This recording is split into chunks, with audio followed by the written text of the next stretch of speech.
မင်းအောင်လိုက်အိုနာကြိုးကန်းမသိမရှင်ဖြစ်လို့တရင်ကိုဖုံးချင်လို့မြို့သားညီကြီးအစိုးရရဲ့တမနာကြီးလုံးချက်ခံရတယ်ဆိုပြီးမြို့တရင်မှာဖြန့်နေတာမရှောက်ဘူးလားနောက်တစ်ခုကြော်မျိုးမင်းဒါလေနန်းတွင်းကိုရှော့လိုက်တုံးနဲ့ပြစ်တဲ့နီးပညာလောင်တလူလူရီတလူလူခနဲ့တလူလူနဲ့မင်းအောင်လိုက်ရှိတဲ့နေရာကိုဘလို့တီးပြီးပြစ်တာလေတဲ့တဲ့ထိရလားဆိုတဲ့ကောင်းတွေတခါလဲစစ်ကြင်ညာမယ်မင်းတို့နေပြည်တော်ကိုဒီတစ်ပတ်အတွင်းပြစ်မယ်ချမ်းပါတွေအကုန်ဖွင့်တာရန်ကုန်မန္တလေးအမြန်လမ်းသစ်လမ်းဟောက်ပိတ်ချမယ်တောက်ကြနေ့မှာနေပြည်တော်ကပြန်တဲ့ဝန်ထမ်းတွေတိုင်ငွေတွေတင်းငွေတွေနေ့မှာရန်ကုန်ကနေပြည်တော်ပြန်လာတဲ့လူတွေအကုန်ခီးစင်တွေဖြစ်လာမေယုံရှိနေဒီကနေ့ဇန်နဝါရီလ29ရက်2026မှာနေပြည်တော်ကိုပြစ်မယ်လို့လူမျိုးဆိုစိတ်ခေါ်တယ်နော်ကျော်မျိုးမင်းမင်းတို့လိုလေးလုံးထွားပြီးတော့စစ်တပ်ဘောမှာတရင်လေး6ပြောနေတာမဟုတ်ဘူးလူမျိုးကျော်တို့ကပြောရင်ပြောတဲ့အတိုင်းလုပ်တယ်တော်လိုင်းကြီးရဲဘော်တွေငါတို့တော်လိုင်းကြီးရဲဘော်တွေကိုငါတို့ရှုံတယ်နေပြည်တော်ကိုပြစ်မှာနော်ဂျမ်ဘာတွေကိုပွင့်တာစစ်ကြင်ညာတဲ့ခါလေဆိုတော့ဘာကြောင့်ဒီစကားကိုငါပြောနေလဲဆိုတော့ပြောပြမယ်မင်းတို့ငါပြောပြမယ်နန်းဝင်းကိုမင်းအောင်လိုက်လာပြီးရရစီမယ်နန်းဝင်နန်းဆနဲ့မင်္ဂလာတရားကိုတတင်းအတိကြရတာအတင်းကိုအတိကြရတာအဲ့ဒီတော့မင်းကုန်းဘက်ကနေရှော့လိုက်တုံးနဲ့ပြစ်တယ်ဒီရှော့လိုက်တုံးကဘလောက်ကွာဝေးပြစ်နိုင်မှာလဲမင်းတို့ PDF ရဲ့နီးပညာကိုရုရှားတို့အမေရိကန်တို့ကတော့ဝယ်မလို့လို့ဘာလို့လို့ဆိုပြီးတော့ခနဲ့တလူလူရွက်တလူလူမယုံတလူလူနဲ့ပြောတယ်ကြော်မျိုးမင်းကိုဒီနေရာကနေလူများကြော်စိန်ခေါ်တယ်မင်းတကယ်ပေါက်ရောက်တယ်ဆိုရင်တကယ်ကိုအရေးချင်းရှိတယ်စစ်တပ်ကိုပြောနိုင်တယ်ပြောလို့ရတယ်ဆိုရင်ကြော်စိုးဦးလေးဒီတိုင်းပဲမင်းတို့တွေကိုစိန်ခေါ်တယ်ပေါက်ကိုတော့လည်းဒီလိုပဲမင်းတို့တွေကိုစိန်ခေါ်တယ်ပြောလို့ရတယ်ဆိုရင်မင်းအောင်လိုက်ဂျမ်ဘာကားတွေနဲ့ဘယ်နေရာသွားနေလဲဆိုတဲ့သတင်းအတိအကျရနေတယ်သို့တော့စိန်ခေါ်လိုက်မယ်မင်းတို့ဂျမ်ဘာကားယူသွား4မိုင်ပတ်လေလုံခြုံရေးချတာငါတို့သိတယ်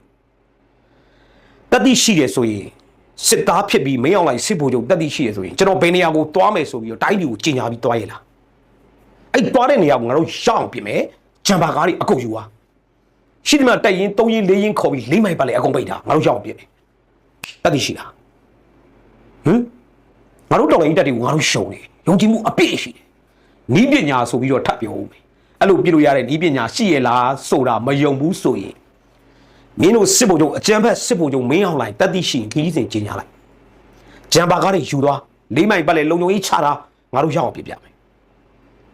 စိတ်ခေါ်တယ်လောင်းမလားချမလားတော်မျိုးမင်းနဲ့တကွစစ်ယုံချုပ်မဟာလာနေပြီးတော့စစ်ယုံချုပ်ကဒီသတင်းကိုကြည့်နေရင်ဆရာဖာကကြည့်နေရင် SP ကကြည့်နေရင်ခင်ဗျားတို့ report တင်လိုက်ပါ report တင်လိုက်ပါနေပြီးတော့ကဂျမ်ဘာရှိသမျှဂျမ်ဘာတွေခင်ဗျားတို့အကုန်ဖွင့်တာအေလာလိစိတ်ကစီလောင်ကန်ရဲ့အကွာဝေးကိုမသိဘူးမတင်နဲ့ဘယ်နေရာကပြည့်ရင်ကီလိုမီတာဘယ်လောက်ရှိတဲ့အထိကျုပ်တို့အကုန်သိတယ်နီးပညာမင်းတို့ PDF တွေရဲ့နီးပညာဘာဖြစ်တယ်လို့ညာဖြစ်တယ်လို့ခနဲ့နေတဲ့ကောင်းတွေအတွက်ဒီနေ့ကစပြီးမင်းတို့နေပြီးတော့အရေးပေါ်အသင့်ပြင်တာပါရှိတဲ့ဂျမ်ဘာတွေအကုန်ဖွင့်ပါငါတို့ဒီတစ်ပတ်အတွင်းနေပြီးတော့ပြစ်မယ်မယုံမရှိနဲ့နောက်တစ်ချက်ရန်ကုန်မန္တလေးအမြန်လမ်းတောက်ကြနေမှာနေပြီးတော့နေရန်ကုန်ပြန်တဲ့သူတွေတင်းကုန်တွေနေမှာရန်ကုန်ကနေပြန်ပြီးနေပြီးတော့ကိုရုံးပြန်တဲ့လူတွေအဲ့ဒီအမြန်လမ်းဟောင်းလမ်းတွေကိုပိတ်ချမှာဖြစ်တဲ့အတွက်ခမားတို့သွားလို့ထိကြိုက်တန်ရာဖြစ်တောင်းယူဒါလေးပြောရင်းနဲ့ဟိုဘက် LK review channel မှာတော့လောင်းလုံးစရဖရုံးဘလို့တစားစီဖြစ်သွားလေဆိုတဲ့အကြောင်းထိကြရဲ့နောက်ဆုံးစစ်ပွဲသတင်းတွေနဲ့အတူတိုက်ပွဲသတင်းတွေပြောမယ်ဒီဘက်မှာတော့စိန်ခေါ်တယ်စိန်ခေါ်တဲ့သတင်းပြောတာနောက်တစ်ခုကမင်းတို့လေဘလို့ကျဲနေလက်ရှိနိုင်ငံတကာကအရေးယူပိတ်ဆို့ထားပါတယ်ဆိုတော့အီရန်နိုင်ငံကနေလေရင်လောင်စာတီသင်္ဘောတွေရေဒါဖျောက်ပြီးရန်ကုန်တီလဝါစိတ်ကမ်းကိုရောက်နေတာကိုငါတို့မသိဘူးထင်ဘူးလားဒါနဲ့ပတ်သက်ပြီးအမေရိကန်အစိုးရကိုဒီနေရာကနေသတင်းစကားပါပါတယ်လေစီတင်သွင်းနေတဲ့ဟာအီရန်နိုင်ငံကဖြစ်ပါတယ်ဂျားတွေကပွဲစားဟာပါကစ္စတန်နိုင်ငံဖြစ်ပါတယ်အမေရိကန်နိုင်ငံကတိတိကျကျအရေးယူပိတ်ဆို့ထားတဲ့ရှီနန်ကိုမြန်မာပြည်ကစစ်ဗိုလ်ချုပ်မင်းအောင်လှိုင်ဝယ်နေတယ်ဆိုတဲ့အကြောင်းအမေရိကန်အစိုးရအဖွဲ့ကိုကျွန်တော်တို့ပြောပါတယ်ရှင်းတယ်နော်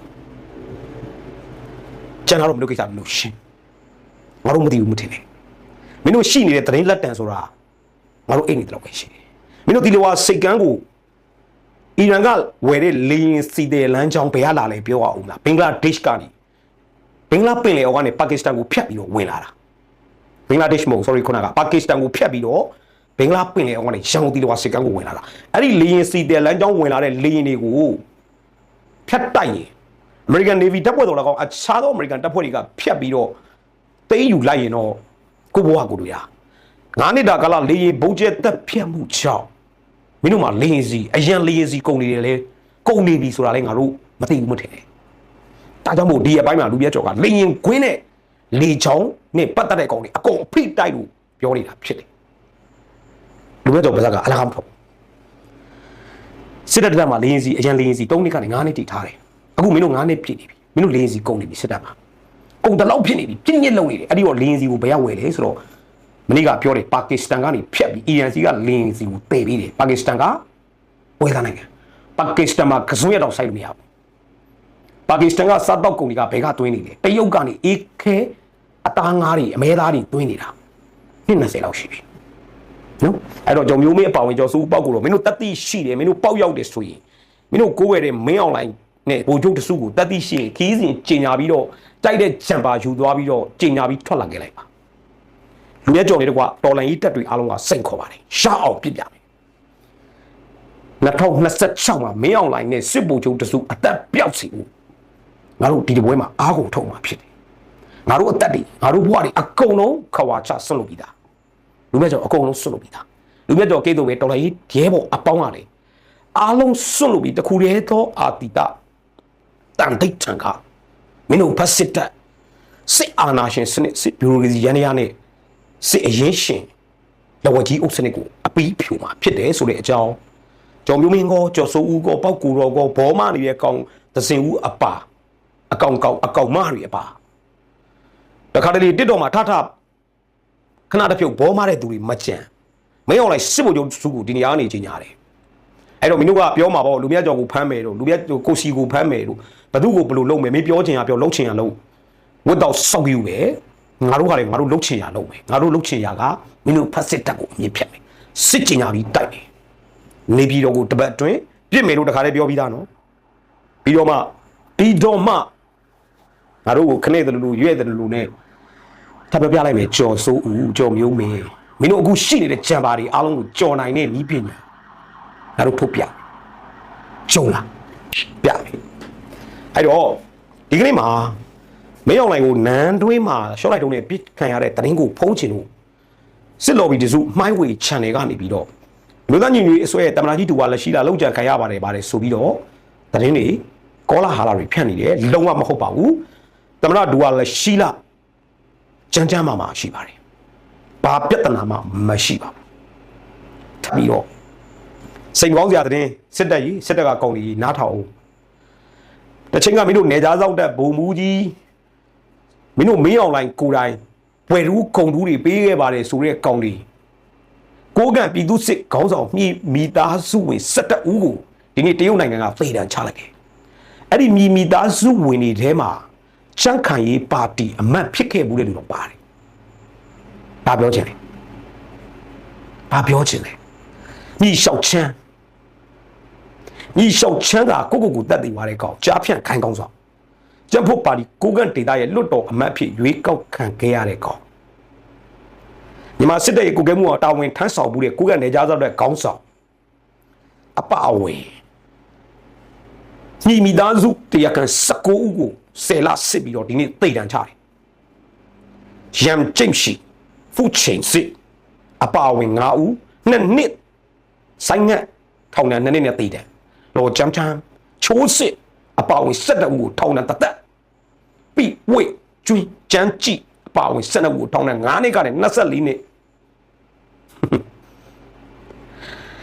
အဲ့တော့ညီရှောင်းချဲရဲ့သားတွေဖြစ်တဲ့မြီးတွေဖြစ်တဲ့တီတီမောင်တို့ဝေကောချမ်းတို့ဝူဟုံမေးတို့ဝူစိန်လုံတို့ဖူရင်ပင်းတို့အပါဝင်17ဦးတည်တယ်အဲ့တော့မင်းတို့ကိုးကွယ်နေတဲ့မင်းအောင်လိုက်စစ်ပူကျုံနဲ့ကြန့်ခိုင်ရေးကကောင်းတွေလွတ်တော်အမတ်အဖြစ်မြောက်စားတိတိမသူတမရာဇာဘာညာတရကကလီကဝစုတွေဂုံတူးအောင်စုတွေပွေးဒီဒီကူဆရာတော်ဘုရားကြီးကိုယ်တိုင်အလူငွေလက်ခံနေပြီးတော့ကစမိုင်းလေးဗုဒ္ဓကြီးတည်ခဲ့တဲ့ကြားဖြတ်ပတ်စံနေနဲ့တည်ခဲ့တဲ့ဘုရားတာကကြီးအခုတရုတ်ပြည်မှာသေတံပေးလိုက်ပြီးဘာအတန်ထွက်ရဲလဲရောက်တယ်တိတ်မကြခင်မှာလဲ ICJ တရားရုံးမှသည် ICC တို့သွားဖို့လမ်းကြောင်းတွေဖြစ်နေပြီ ICJ မှာဒီကနေ့အမိန့်ချမယ်စစ်တပ်ကကောင်တွေအကုန်လုံးကြိုးစင်တက်နေမဲ့လမ်းကြောင်းကြီးတစ်ခုပေါ်ပေါက်လာရှင်းနေရိုဟင်ဂျာဘင်္ဂလီအစ္စလမ်ဘာသာဝင်တွေအားလုံးကိုလူမျိုးတုံးတပ်ဖြတ်တယ်မတရားလုပ်တာစစ်တပ်ဖြစ်တယ်ဒါတွေမကသေးဘူးဒါကရိုဟင်ဂျာတွေပေါ့သူတို့ခေါင်းဆောင်တွေသူတို့ရဲ့ပတ်သက်သူတွေက ICJ တရားရုံးမှာတရားစွဲလို့ဖြစ်လာတဲ့ပြဿနာနောက်ထပ်လာမှာကကရင်ခေါင်းဆောင်တွေကကရင်မျိုးနွယ်စုကိုတပ်ဖြတ်ခဲ့တာဘုံကျဲခဲ့တာတွေအတွက်ဒီလူမျိုးတွေထိုင်းနိုင်ငံကိုဖတ်ပြေးနေရတဲ့အတွက်ကရင်လူမျိုးတွေဆွဲမဲ့လူမျိုးတုံးတပ်ဖြတ်မှုကချင်လူမျိုးတွေဆွဲနေမဲ့လူမျိုးတုံးတပ်ဖြတ်မှုနောက်ဆုံးဗမာစကိုင်းတိုင်းမကွေးတိုင်းတွေမှာရွာလုံးကျွတ်မီးရှို့မရင်းချင်းတပ်ဖြတ်တယ်ဗမာလူမျိုးစုကိုဗမာစစ်တပ်ကလူမျိုးတုံးတပ်ဖြတ်တဲ့လူမျိုးတပ်ဖြတ်မှုဂျီနိုဆိုက်တွေငါတို့နောက်တစ်ဆင့်တက်နိုင်ကိုစူးစမ်းအောင်မယ်အဲ့တော့ဒီအချိန်မှာအိပ်ပျော်အိတ်ဟာထမင်းဝအောင်စားတာ2026မှာ2026မှာမင်းအောင်လိုင်းနဲ့အာနာရှင်စနစ်အသက်ပျောက်စေရမယ်အားလုံးကျေးဇူးတင်ပါတယ်